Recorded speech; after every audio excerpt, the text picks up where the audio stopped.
Good afternoon. I just watched Richard Vogues' latest upload talking about the dying sea monster who is lashing out in its final throes and comparing that to the way things are. Are the powers that be the dying sea monster? Have they already lost? Hooray, we have beaten the blue world border. And it seems to me that in recent weeks we do have a situation where they are becoming their own undoing, whilst at the same time people are waking up. So we have a situation where we know that what's being taught in schools is a plan to sexualize our children from a younger and younger age. It's inappropriate.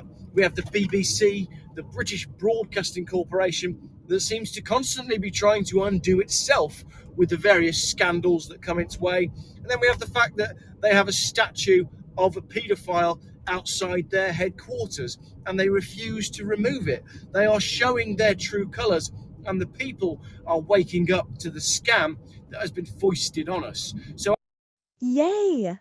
Everyone is aware of the scam. Things are going to change now.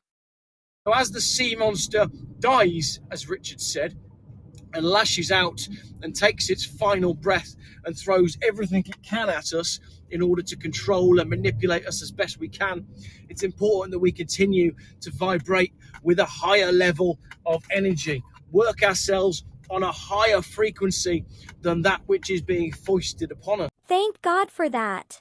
I thought I was going to have to do something to change the system, but no, we just have to vibrate higher. I have a setting for that. Just turn the knob and hey, presto.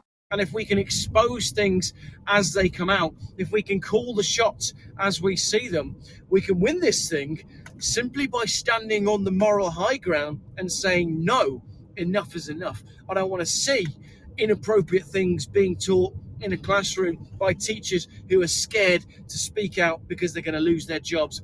I don't want to be forced to have medical procedures that, from what I can tell from my own research and the research of well-esteemed people around me, is A, completely unnecessary, and B, most definitely harmful. Yes, at long last, we can wave good bye to people doing vile and evil things because they are afraid of losing their jobs and are in a position in an evil society that affords them the opportunity to vent their anger on people they have authority over. Things are looking a lot better because, thinking about it, these evil people have only become evil in the last 3 years. Before that, people were not bullied into doing evil things because of a threat they might lose their jobs. That's right, the system was totally fair before the you-know-what. I think these things are coming out, and there's people in good positions, powerful positions, influential positions, who are starting to see that actually the direction that they're being forced to go goes against their very intuition, goes against their very morals, goes against their internal compass as to what it means to be a human. Oh, I see what he is saying there. We thought our leaders were taking money to implement the evil system, but he is saying they were also forced to do evil. And now they are beginning to see taking money or because of threats are not good reasons to follow orders. To be a parent, to be a father, a mother, a grandfather, a grandmother. There's people that are standing up and saying, no, enough is enough.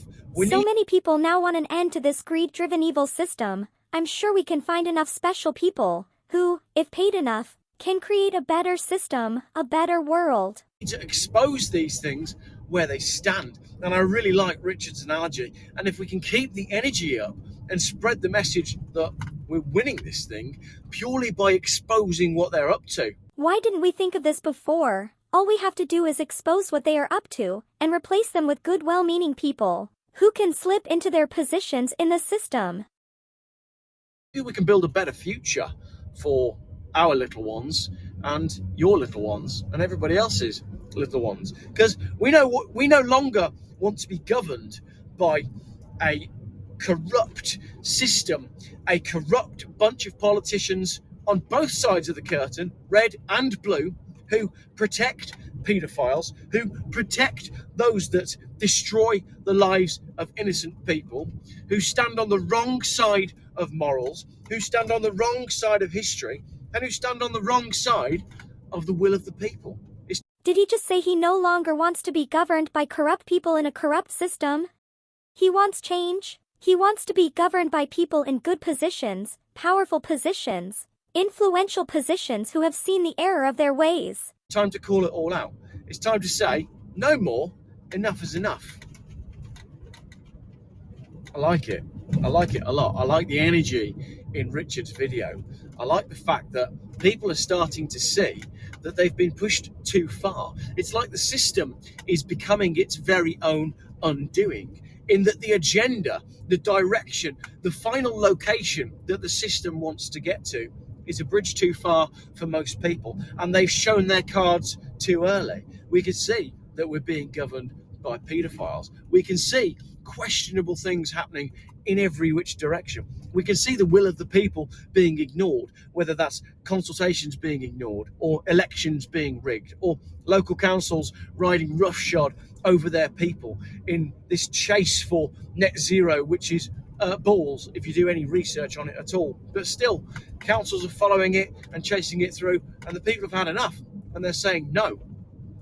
I think we need to understand that we have the power. It's such a shame that although we have the power, the blue world border has our minds.